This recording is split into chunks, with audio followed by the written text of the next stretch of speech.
आज आप ये सोचकर परेशान हैं कि आपके सताने वाले बहुत हो गए हैं, आपके विरोधी बहुत हो गए हैं, जो आपके अपने थे वो आपसे दूर हो गए क्योंकि आप प्रभु यीशु मसीह पर विश्वास करने लगे हैं। बाइबल बताती है अपने सताने वालों से प्रेम रखो, अपने बैरियों के लिए प्रार्थना करो।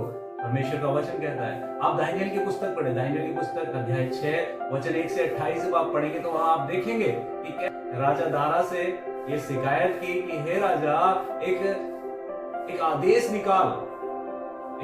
निकाल और उस आदेश में यह आज्ञा हो कि अब से 30 दिन तक कोई भी मनुष्य किसी और देवी देवता की उपासना या आराधना ना करे। अगर करता हुआ मिले तो उसे सिरों की मांग में डाल दिया जाए। और राजा ने एक आदेश निकाल दिया कि अब से 30 दिन तक कोई भी किसी देवी या देवता की उपासना नहीं करे, और जो करता हुआ मिले तो उसे सिरों की मांग में डाल दिया जाए।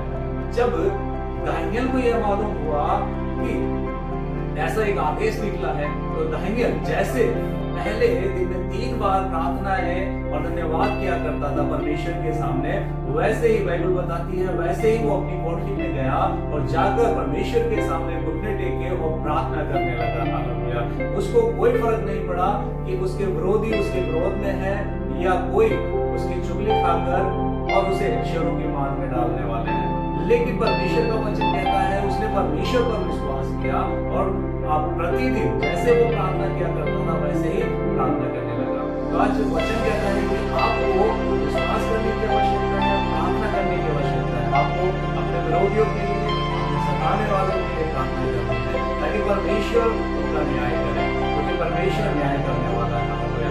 विश्वास करें जैसे दानियेल को परमेश्वर ने अपने दूतों को भेजकर उन शेरों से बचा लिया, उन शेरों के मुंह बंद किए। और वचन बताता है कि दानियेल जिस शेरों की मांग में था उसी शेरों की मांग में उन विरोधियों को परमेश्वर ने पहुंचा दिया, क्योंकि परमेश्वर आपका न्याय करने वाला है। विश्वास रखें।